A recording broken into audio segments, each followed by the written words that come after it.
दोस्तों, बड़ी खबरें सामने आ रही है। तुर्की ने जारी किया फिलिस्तीन का नक्शा, इजराइल का नामो निशान गायब। यहूदी देश को लगी जमकर मिर्ची, तुर्की पर बोला हमला। जानेंगे पूरा मामला। अगली खबर में आपको बताएंगे सऊदी, तुर्की और पाकिस्तान के रक्षा समझौते में मिस्र की एंट्री की तैयारी, बदल सकता है पूरे मिडिल ईस्ट का पावर गेम। और साथ में आपको बताएंगे ट्वीट कर देने से होर्मुज पर कब्जा नहीं हो जाएगा। डोनाल्ड ट्रंप के बयान पर ईरान का तीखा पलटवार। तो बिना समय गवाए बात करते हैं खबरों की। दोस्तों, इजराइल और तुर्की के बीच तनाव एक बार फिर बढ़ता दिखाई दे रहा है। मामला तब गर्मा गया जब तुर्की के विदेश मंत्री हाकान फिदान की लीबिया यात्रा के दौरान उनके पीछे फिलिस्तीन का ऐतिहासिक नक्शा दिखाई दिया। दरअसल तुर्की के विदेश मंत्री हाकान फिदान हाल ही में लीबिया की राजधानी त्रिपोली के दौरे पर गए थे, जहां उन्होंने वहां के प्रधानमंत्री अब्दुल हामिद दबीबा से मुलाकात की। इस मुलाकात के दौरान दोनों नेताओं के पीछे एक नक्शा लगा हुआ था, जिसने एक बहुत बड़ा अंतर्राष्ट्रीय विवाद खड़ा कर दिया है और इजराइल को जमकर मिर्ची लग गई। ये नक्शा ऐतिहासिक फिलिस्तीन का था, जो समुद्र से नदी तक के पूरे इलाके को दिखाता है। इस नक्शे में इजराइल का नाम और निशान पूरी तरह गायब था। नक्शे के ठीक बगल में एक बोर्ड भी लगा था, जिस पर साफ शब्दों में लिखा था, हम ऐतिहासिक फिलिस्तीन वापस लौट रहे हैं। इसके अलावा नक्शे पर मस्जिद अक्सा और यरूशलेम यानी कुदस की लोकेशन को भी खास तौर पर दिखाया गया था। इस तस्वीर और वीडियो के सोशल मीडिया पर वायरल होते ही इजराइल परेशान हो गया और उनके विदेश मंत्रालय ने तुर्की के विदेश मंत्री पर तीखा हमला बोल दिया। इजराइल का कहना है कि ये नक्शा सीधे तौर पर इजराइल के वजूद को पूरी तरह मिटाने की बात करता है और इसे एक खुली धमकी के रूप में देखा जाना चाहिए। इजराइल ने सोशल मीडिया प्लेटफॉर्म एक्स पर लिखा कि तुर्की के विदेश मंत्री को इजराइल को भाषण देने या धमकियां देने की कोई जरूरत नहीं है। इजराइल ने तुर्की पर आरोप लगाया कि वह हमास का मुख्य गढ़ बन चुका है और उसके बड़े नेताओं को पनाह दे रहा है। साथ ही इजराइल ने साफ कर दिया कि गाजा पट्टी की सुरक्षा व्यवस्था कैसी होगी, इसे तय करने में तुर्की का कोई रोल नहीं है। इजराइल का मानना है कि गाजा में तब तक शांति नहीं हो सकती जब तक हमास के हथियार पूरी तरह छीन नहीं लिए जाते और गाजा को एक हथियार मुक्त क्षेत्र नहीं बना दिया जाता। इजराइल ने जोर देकर कहा कि वह हमास को दोबारा मजबूत होने की इजाजत कभी नहीं देगा, चाहे तुर्की का स्टैंड जो भी हो। दूसरी तरफ इस तस्वीर ने सोशल मीडिया और इंटरनेट पर एक नई बहस छेड़ दी। कई लोगों ने इजराइल के इस गुस्से की आलोचना की और कहा कि ये गुस्सा दिखाता है कि तुर्की और इजराइल के बीच तनाव कितना बढ़ चुका है। फिलिस्तीन के समर्थकों का कहना है कि नक्शे से इजराइल का नाम गायब होना और वापसी का बोर्ड लगाना एक बड़ा राजनीतिक संदेश है, जो फिलिस्तीनी शरणार्थियों के अपने घर लौटने के अधिकार को सही ठहराता है। कुछ जानकारों और एक्टिविस्ट का यह भी कहना है कि इजराइल खुद अपनी नीतियों जैसे कि गाजा की नाकाबंदी, आर्थिक तंगी और वेस्ट बैंक में अवैध बस्तियां बसाकर फिलिस्तीनियों को वहां से खदेड़ना चाहता है। ये पूरा विवाद ऐसे समय में हुआ है जब तुर्की के विदेश मंत्री हाकान फिदान ने मिस्र के दौरे पर जाकर इजरायली नीतियों की कड़ी आलोचना की थी। फिदान ने मिस्र के साथ मिलकर गाजा में मानवीय मदद पहुंचाने और शांति योजना को लागू करने के लिए और ज्यादा कड़े कदम उठाने पर सहमति जताई।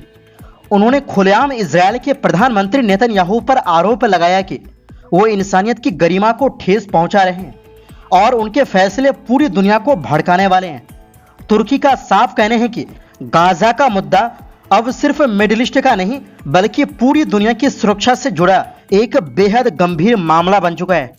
वहीं दूसरी ओर दोस्तों, मिस्र भी सऊदी अरब, तुर्की और पाकिस्तान के बीच हुए नए संयुक्त रक्षा समझौते में शामिल होने पर गंभीरता से विचार कर रहा है। मिस्र के विदेश मंत्री बद्र अब्देल लती ने गुरुवार को यह जानकारी दी। उन्होंने तुर्की के विदेश मंत्री हाकान फिदान के साथ मिस्र के अल अलामीन शहर में हुई बातचीत के बाद कहा कि मिस्र की संबंधित एजेंसियां इस समझौते की जांच कर रही है। इसमें यह देखा जा रहा है कि समझौते में शामिल होने के लिए मिस्र के संविधान और कानून के तहत क्या जरूरी होगा। यह समझौता पिछले शुक्रवार को सऊदी क्राउन प्रिंस मोहम्मद बिन सलमान तुर्की के राष्ट्रपति रजब तैयब एर्दोगान और पाकिस्तान के प्रधानमंत्री शहबाज शरीफ ने मक्का में किया था। समझौते की सबसे अहम बात यह है कि अगर इन तीन देशों में से किसी एक पर हमला होता है तो उसे तीनों देशों पर हमला माना जाएगा। ये व्यवस्था काफी हद तक नाटो के आर्टिकल 5 जैसी है। ये समझौता ऐसे समय हुआ है जब अमेरिका और इजराइल के ईरान पर हमलों के बाद पूरे इलाके में तनाव बढ़ा हुआ है। इस संघर्ष का असर खाड़ी और लाल सागर के समुद्री रास्तों पर भी पड़ा है।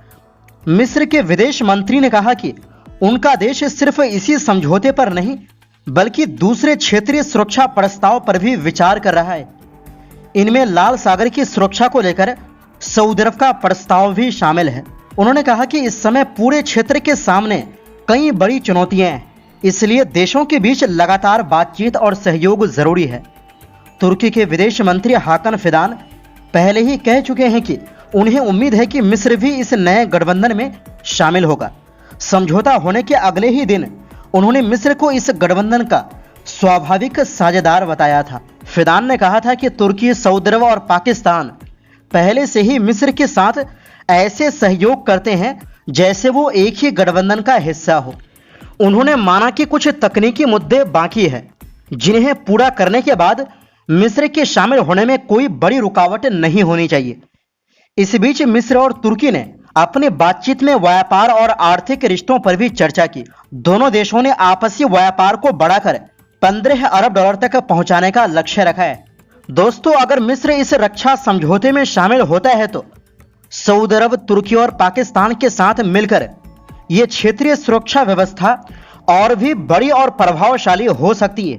वहीं दूसरी ओर दोस्तों, ईरान ने अमेरिकी राष्ट्रपति डोनाल्ड ट्रंप के उस बयान पर तीखी प्रतिक्रिया दी है जिसमें उन्होंने युद्ध में ईरान को हराने के बाद हॉर्मुज स्ट्रेट को अपना क्षेत्र घोषित करने की बात कही थी।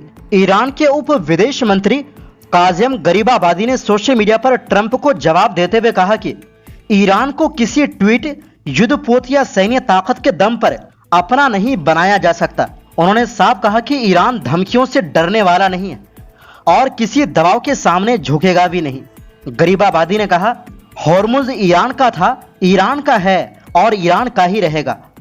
उन्होंने अमेरिका से कहा कि उसे जमीनी हकीकत को समझना चाहिए। ईरानी अधिकारी का दावा है कि ईरान के खिलाफ सैन्य कार्रवाई में अमेरिका को अब तक भारी नुकसान उठाना पड़ा है। उन्होंने कहा कि हॉर्मुज को कब खोला जाएगा इसका फैसला ईरान ही करेगा। जब तक अमेरिका ईरान की शर्तों को स्वीकार नहीं करता तब तक जलडम रोमजिए को खोलने पर कोई फैसला नहीं होगा। इससे पहले ट्रंप ने न्यूयॉर्क के लॉन्ग आइलैंड में एक रैली के दौरान कहा था कि ईरान को हराने के बाद अमेरिका जल्द ही हॉर्मुज स्ट्रेट को अपना क्षेत्र घोषित कर सकता है। ट्रंप ने यह भी दावा किया था कि अमेरिका का इस समुद्री रास्ते पर पूरा कंट्रोल है और वो इसे अपने कंट्रोल में रखेगा। ट्रंप ने अमेरिकी नौसैनिक नाकाबंदी को मजबूत बताते हुए कहा था कि ईरान उसका सामना नहीं कर सकता। उन्होंने ये भी दावा किया कि अमेरिकी हमलों से ईरान की सैन्य ताकत को काफी नुकसान पहुंचा है। ईरान ने ट्रंप के इन दावों को तुरंत खारिज कर दिया।